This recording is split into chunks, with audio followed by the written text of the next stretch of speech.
C'est la première vidéo où nous allons discuter des actes d'un empereur spécifique, et quelle meilleure façon de commencer qu'avec l'un des pires empereurs romains de tous les temps, Flavius Honorius. Mais pourquoi Honorius était-il un si mauvais empereur? Et qu'a-t-il fait exactement qui a été si extrêmement désastreux pour l'Empire romain?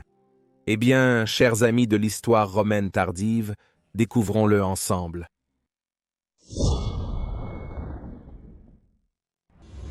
Si vous demandiez à quelqu'un qui était le pire empereur romain, vous obtiendriez très probablement des réponses telles que Caligula Néron Commode ou Caracalla. Et en effet, ce furent de très mauvais empereurs romains qui, chacun à sa manière, ont fait beaucoup de mal à l'Empire romain ou à l'institution de l'empereur romain. Mais il y a un empereur romain en particulier qui mérite une attention particulière en CE qui concerne son incapacité et parfois sa stupidité flagrante, car ce serait ses actes, ou plus souvent, son inaction qui conduirait à la chute de l'Empire romain d'Occident. Flavius Honorius était le fils de l'empereur Théodose, que nous avons déjà mentionné quelquefois. C'est le même Théodose qui a fait du christianisme la religion d'État officielle de l'Empire romain et qui a fait fermer les anciens temples romains et persécuter et harceler les adorateurs païens avec des lois draconiennes. Sous la surveillance de cet empereur, de nombreux grands temples de l'Antiquité ont été détruits, par exemple à Alexandrie, où des fanatiques chrétiens ont pris d'assaut le Sérapion en 391 après Jésus-Christ et ont détruit de nombreuses belles œuvres de l'Antiquité. Un phénomène régulier surtout dans les parties orientales de l'Empire, et Théodose non seulement n'a rien fait contre cela, mais grâce à ses lois antipaïennes, l'a même accueilli. Ce même Théodose a ensuite marché contre l'usurpateur romain occidental Eugène et l'a vaincu en 394 lors de la bataille de la rivière Frigidus, où dans la dernière vidéo nous avons spécialement parlé des conséquences catastrophiques de cette bataille. Et ce Théodose avait un fils qui se révélerait encore plus désastreux pour l'Empire que lui. Flavius Honorius est né en 384 après Jésus-Christ et a déjà été fait co-empereur par son père alors qu'il n'avait que 9 ans, en 393. Après la bataille de la rivière Frigidus, il a ensuite été installé comme empereur romain d'Occident, tandis que son frère, également assez jeune, Arcadius régnerait à l'est. Théodose est déjà mort en 395, laissant seulement ses 2 fils comme empereurs enfants de Rome. Il est compréhensible que Théodose ait voulu établir une dynastie familiale théodosienne qui régnerait sur l'Empire, mais avoir des enfants dirigeant l'Empire le plus puissant du monde de cette époque n'a peut-être pas été la meilleure idée. Bien sûr, immédiatement après la mort de leur père, Honorius et Arcadius ont divisé l'Empire en une moitié orientale et une moitié occidentale, ce qui entraînerait de grands problèmes plus tard, car ces 2 empires n'agiraient pas toujours dans le meilleur intérêt l'un de l'autre. La division de l'Empire est en fait pour moi un facteur contributif majeur à sa chute. Heureusement pour l'Empire occidental cependant, Flavius Stilicho, le très capable magister militum de l'Ouest, a agi comme un mentor pour Honorius et était essentiellement le dirigeant effectif de l'Empire occidental de 395 à sa mort en 408 après J.C. Stilicho a fait usage de CE qui était possible à cette époque et a défendu plusieurs fois l'Empire occidental contre les envahisseurs germaniques avec un succès stupéfiant. Il a vaincu les envahisseurs gothiques en Italie sous leur roi Alaric en 402 après Jésus-Christ, puis il a vaincu une autre armée gothique sous Radagaisus en 405 après Jésus-Christ, puis aussi une armée vandale la même année. Et ensuite les Goths une autre fois en 406 après Jésus-Christ, sauvant ainsi efficacement l'Italie et la ville de Rome d'un désastre total. C'est à ce moment que nous aurions vu l'un des derniers triomphes romains célébrés pour un empereur romain à Rome. En 403 après Jésus-Christ, Stilicho et Honorius entreraient à Rome avec beaucoup de fanfares. Le poète Claudius Claudien a fait un grand panégyrique pour Stilicho et une statue en son honneur a été érigée sous la forme de Trajan. Ici, nous pourrions assister au dernier jeu de gladiateurs officiellement enregistré dans l'Amphithéatrum Flavium, communément appelé le Colisée cependant. On pense qu'ils ont continué officieusement pendant encore quelques décennies, car Valentinien III aurait dû les interdire à nouveau en 438. Honorius a également fait augmenter de quelques mètres les murs d'Aurélien en 403, ce qui était le dernier projet de construction laïque à Rome à l'époque impériale. Mais cela ne se révélerait pas très utile 7 ans plus tard. Honorius est resté quelques mois dans le palais des Césars sur le mont Palatin avant de retourner à la plus sûre Ravenne, comme s'il prévoyait le sort de la ville éternelle. C'étaient les dernières années de gloire de la ville de Rome, où nous pouvions la voir pour la dernière fois dans une lumière splendide, et où les temples et tous les bâtiments étaient encore glorieux et intacts. Seulement 7 ans plus tard, la chaîne de désastres pour la ville commencerait déjà, comme nous le verrons, à cause des actions d'Honorius, qui commencerait son long et lent déclin. Pendant ce temps, les forces de Stilicho étaient étirées à l'extrême, et il ne parvenait pas à résoudre tous les problèmes de l'Empire. C'est ainsi qu'un grand groupe de tribus germaniques a réussi à traverser le Rhin fin décembre 406 après Jésus-Christ, dont nous avons parlé dans la dernière vidéo. Cela était déjà perçu comme une tache sur la carrière autrement assez impeccable de Stilicho. Mais maintenant, selon certaines sources, Stilicho préparait l'armée romaine occidentale pour une opération conjointe avec Alaric contre l'Empire romain d'Orient, afin d'obtenir la partie orientale de l'Illyricum pour l'Empire romain d'Occident. Car cette province était un solide terrain de recrutement pour de nouvelles troupes, et Stilicho avait un besoin urgent de nouvelles recrues. Cela a été vu par le Sénat de Rome comme Stilicho voulant faire des accords communs avec Alaric, l'ennemi de Rome. Mais la rébellion de Constantin III et son retrait de la Royaume-Uni, dont nous avons également parlé dans la dernière vidéo, ont rendu impossible pour Stilicho de mener à bien cette opération. En conséquence, Alaric s'est révolté et a exigé de l'or, menaçant d'envahir l'Italie. Stilicho a exhorté le Sénat de Rome à céder à ses exigences, ce qui a également été vu d'un très mauvais œil. Il y avait ensuite des rumeurs supplémentaires selon lesquelles il avait prévu d'assassiner le Magister Militum de l'Empire romain d'Orient Ruffin. Combien de ces rumeurs étaient vraies ou non, nous ne le savons pas. Mais ce que nous savons avec un haut degré de certitude, c'est que Honorius y croyait. Et veuillez vous abonner à cette chaîne et activer la cloche de notification afin de ne manquer aucune future vidéo sur tout ce qui concerne le bas empire romain. Pourquoi est-il tombé? Comment est-il tombé? Et qu'auriez-vous vu à l'époque en tant que témoin oculaire? Et vous pouvez désormais même soutenir notre travail sur Patreon ou en devenant membre YouTube, afin que nous puissions continuer pendant de nombreuses années à réaliser de nombreuses vidéos sur le bas empire romain. Le ministre Olympius avait réussi à gagner la confiance de Honorius, et on pense qu'il planifiait lui-même, ainsi que certains autres membres de haut rang du palais impérial à Ravenne, le renversement de Stilicho. Stilicho était à Constantinople après la mort d'Arcadius, afin d'améliorer les relations entre les empires de l'Est et de l'Ouest, et pour aider à la transition vers le règne de Théodose II. Il convient de noter brièvement ici qu'Arcadius était aussi incapable que son frère, et il est fort probable que je ferai également une vidéo le critiquant, car il serait injuste de ne critiquer que Honorius, alors que Stilicho était à Constantinople. Olympius a réussi à convaincre Honorius que Stilicho prévoyait d'assassiner Théodose II et de mettre son propre fils Eucher sur le trône de l'Est. Le faible et insécurisé Honorius a cru ces rumeurs et, à son retour à Ravenne, a fait arrêter le Magister Militum et l'a fait mettre à mort le 22 août 408 après Jésus-Christ. Ainsi tomba le grand protecteur de Rome. Nous examinerons Stilicho dans une vidéo séparée. Bien qu'il ait effectivement réussi à protéger l'Italie, il faut également noter qu'il a commis 2 grosses erreurs.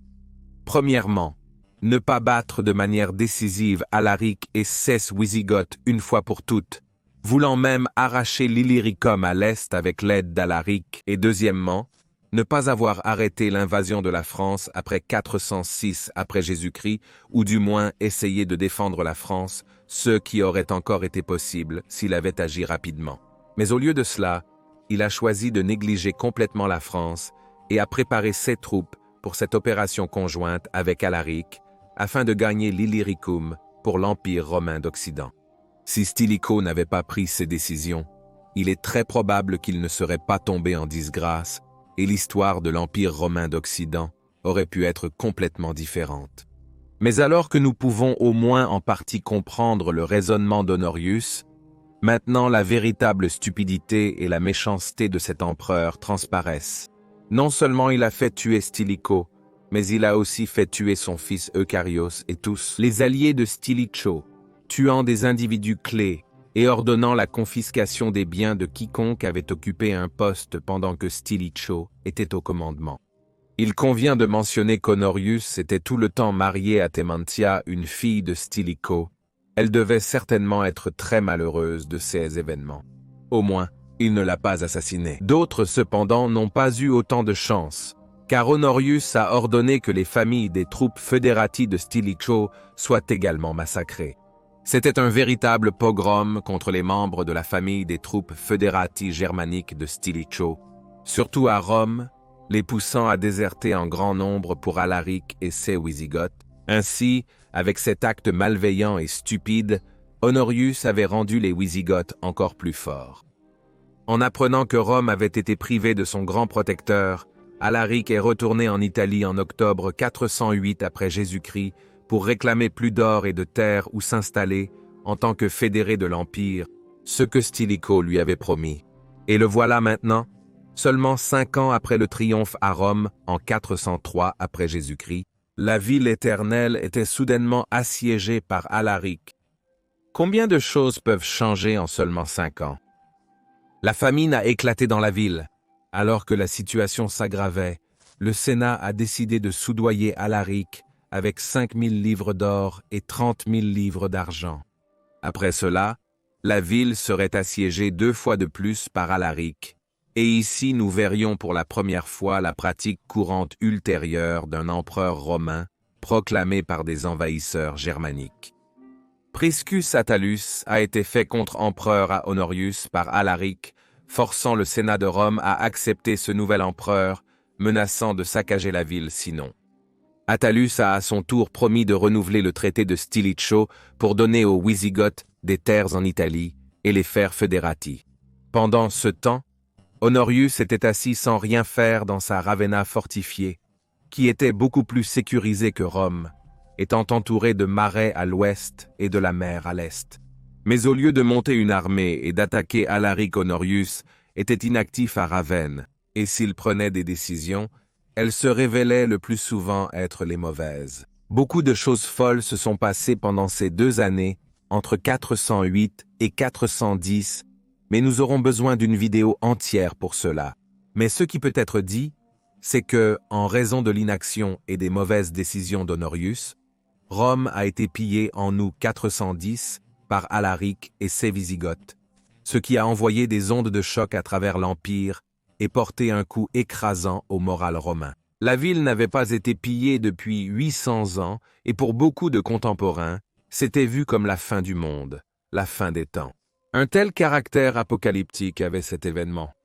Rome allait maintenant commencer son long et brutal déclin qui la transformerait de la plus belle ville du monde en un petit noyau habité entouré d'un champ de ruines en seulement quelques centaines d'années. J'ai longuement parlé de l'état de Rome à cette époque dans ces vidéos ici. Quant à la réaction d'Honorius au sac de Rome, l'historien romain oriental Procorpius de Césarée a une belle histoire, bien que quelque peu exagérée, à propos de cet événement. Nous pouvons lire dans l'œuvre de Procorpius la guerre vandalique. On dit qu'à cette époque, l'empereur Honorius à Ravenne a reçu le message de l'un des eunuques, manifestement un gardien du minable, que Rome avait péri. Et il s'est écrié et a dit « Et pourtant elle vient de manger dans mes mains », car il avait une très grosse poule, nommée Rome, et l'eunuque, comprenant ces paroles, dit que c'était la ville de Rome qui avait péri aux mains d'Alaric, et l'empereur, soulagé, répondit rapidement « Mais je pensais que ma poule Rome avait péri. » Si grande, disent-ils, était la folie dont cet empereur était possédé. Même s'il est fort probable que cette histoire soit inventée, ou peut-être qu'elle ne contient qu'un grain de vérité, elle montre ce que les gens pensaient de la folie d'Honorius et de son incompétence en tant que dirigeant. Mais la situation ailleurs ne semblait pas beaucoup mieux. Nous avons dit plus tôt qu'un grand nombre de tribus germaniques avaient envahi la France en 406 après Jésus-Christ. Ils ont dévasté de nombreuses villes en France et se sont déplacés plus au sud vers l'Espagne après 409. La Royaume-Uni a été abandonné lorsque Constantin III a retiré toutes les troupes romaines de là vers 408 après Jésus-Christ, étant laissée complètement à elle-même et descendant rapidement dans les âges sombres au cours des 100 années suivantes. Pendant ce temps, deux autres usurpateurs se sont élevés contre l'autorité impériale, à savoir un certain Gérontius et un autre appelé Maxime en Espagne, et il se pourrait que l'Empire romain d'Occident ait pu tomber beaucoup plus tôt si Honorius n'avait pas eu la chance de trouver un nouveau magister militum très capable en la personne de Constantius III. Constantius a réussi à vaincre les trois usurpateurs, mais bien sûr, au lieu de combattre contre les barbares, les Romains se sont entretués par milliers, affaiblissant grandement l'armée romaine déjà handicapée, ce qui a été fait sur ordre d'Honorius. En 414, Constantius a attaqué Atolphe, le frère du désormais défunt Alaric, qui avait proclamé Priscus Attalus empereur à nouveau. Constantius a chassé Atolphe en Espagne, et Attalus, ayant à nouveau perdu le soutien des Wisigoths, a été capturé et déposé une fois de plus. En l'an 417 après Jésus-Christ, l'année du 11e consulat d'Honorius et du 2e de Constantius, l'empereur est entré à Rome lors du dernier triomphe jamais enregistré à Rome, avec Attalus aux roues de son chariot. Cela devait être un spectacle désolant. Ce dernier triomphe d'un empereur romain dans la ville de Rome, 7 ans après que la ville ait été brutalement pillée. La population déjà plus appauvrie, certains bâtiments endommagés, et cet empereur incapable traversant la ville humilié sur un char, prétendant être le sauveur de Rome, alors que c'était lui qui avait permis à la ville d'être pillée. Honorius a ensuite fait bannir Attalus à l'île de Lipara.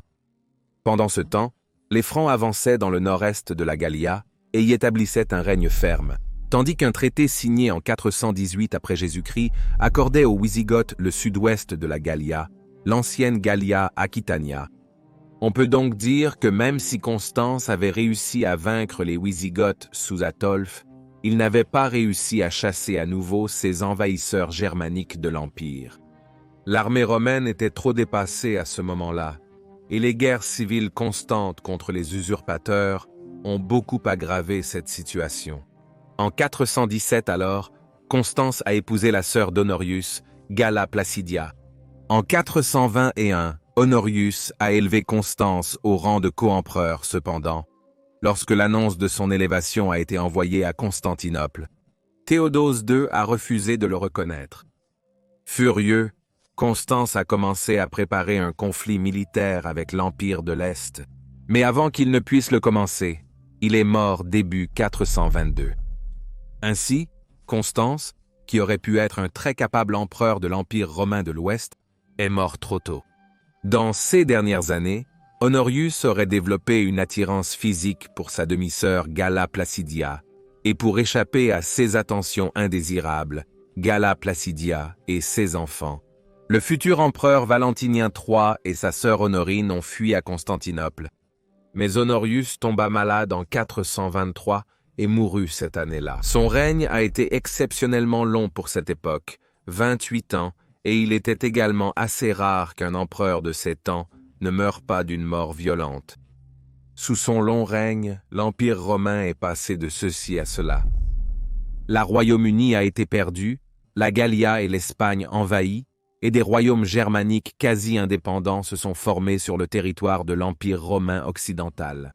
Rome a été pillée, et je ne veux même pas commencer à parler de ces politiques antipaïennes. J'en ai déjà beaucoup parlé dans cette vidéo ici. C'est donc pendant ces années les plus décisives, de 395 à 423, qu'un souverain extrêmement faible et incapable était l'empereur de l'Empire romain occidental. S'il y avait eu un homme du calibre d'Aurélien ou de Majorien sur le trône occidental pendant ces années, l'Empire occidental aurait très probablement pu survivre à cette crise. Mais au lieu de cela, l'Empire a eu le faible et incapable Honorius, et sous son règne, il a commencé à se défaire, de sorte que les empereurs suivants auraient eu beaucoup de mal à réparer les dégâts qui avaient été faits pendant son règne, à tel point qu'il était devenu presque impossible à un certain moment de sauver l'impérium. Nous avions des commandants capables comme Aetius qui faisaient de leur mieux, ou des empereurs héroïques comme Majorien, mais l'Empire avait été tellement endommagé sous le règne d'Honorius que sa restauration était devenue un défi extrêmement difficile, et il aurait fallu une chance extrême pour y parvenir. Chance que les magistères militum ou empereurs ultérieurs qui ont essayé de restaurer l'Empire n'avaient tout simplement pas. Constantius III aurait pu stabiliser l'Empire occidental, mais il est mort trop tôt en 422 et déjà 3 ans plus tard, Valentinien III, fils de Galla Placidia, petit-fils de Théodose, deviendrait à nouveau empereur romain occidental en tant qu'enfant, et il se révélerait aussi incapable et faible que les fils de Théodose avant lui, poursuivant cette lignée faible d'empereurs.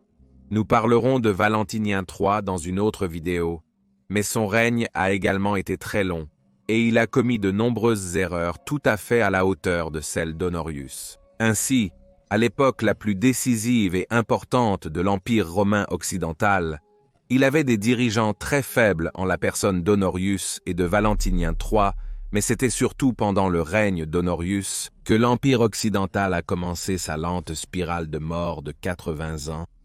Ce sont ces actes, ou parfois leur absence, le meurtre de Stilicho, le pogrom contre les familles des Foederati de Stilicho, qui ont rendu les Wisigoths encore plus forts, l'inaction face au siège et au pillage final de Rome, et son obsession à vaincre les usurpateurs au lieu de vaincre les barbares en France, qui se sont avérés être la sentence de mort pour l'Empire romain occidental. Honorius a donc justement mérité le titre de l'un des pires empereurs de l'histoire de l'Empire romain. Cependant, je devrais également ajouter quelques mots en faveur d'Honorius. Après tout, il n'était qu'un enfant lorsqu'il est devenu empereur, et tout le monde n'est pas fait pour être empereur. Il a été très tôt influencé par d'autres, et il est fort probable que beaucoup de ses puissants ministres, comme Olympius le manipulait, et lui, n'étant pas fort de volonté comme un Aurélien ou un Mandchourie s'est laissé gouverner par d'autres. Après tout, c'est Olympius qui était derrière le complot d'assassinat de Stilicho et très probablement aussi derrière les pogroms. C'est ainsi que nous pouvons aussi avoir pitié d'Honorius, car peut-être qu'il n'a jamais voulu être empereur, mais qu'il est simplement né à cette position au pire moment possible et qui sait comment nous aurions pu nous en sortir si nous étions nés enfants dans cette situation. Position extrêmement difficile dans laquelle il s'est retrouvé. Je ne voudrais certainement pas échanger avec lui. Il a vraiment eu la malchance d'être empereur à ce moment le plus défavorable pour l'Empire romain, et il n'était tout simplement pas fait pour être empereur. Alors peut-être qu'au lieu d'être en colère, nous devrions avoir pitié de lui. Merci d'avoir regardé cette vidéo, chers téléspectateurs.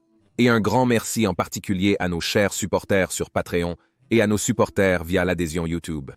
Vous êtes géniaux et toute l'équipe de Majorianus est extrêmement reconnaissante pour votre soutien. J'aime à penser que Majorian lui-même serait fier. Et si vous ne soutenez pas encore cette chaîne via Patreon, veuillez envisager de le faire, car cela nous permettra de réaliser de meilleures animations et dessins personnalisés pour cette chaîne. Vous pouvez vous inscrire sur YouTube maintenant. L'adhésion à Patreon et à YouTube vous offrira de nombreux avantages tels que l'accès exclusif à notre serveur Discord et pour les rangs supérieurs, la possibilité de suggérer des sujets ou de participer à des diffusions en direct exclusives. Et cette vidéo est préférablement regardée en conjonction avec la vidéo précédente, dans laquelle nous avons parlé en détail du franchissement du Rhin en 406 après Jésus-Christ à votre droite, ou si vous voulez en savoir plus sur comment les frontières romaines se sont effondrées au nord des Alpes, vous pouvez regarder l'autre vidéo à droite. Je dis encore merci à tous les amis de l'histoire romaine et à tous ceux qui sont, comme moi, absolument obsédés par l'Empire romain tardif. Merci amis de l'Empire romain et au revoir.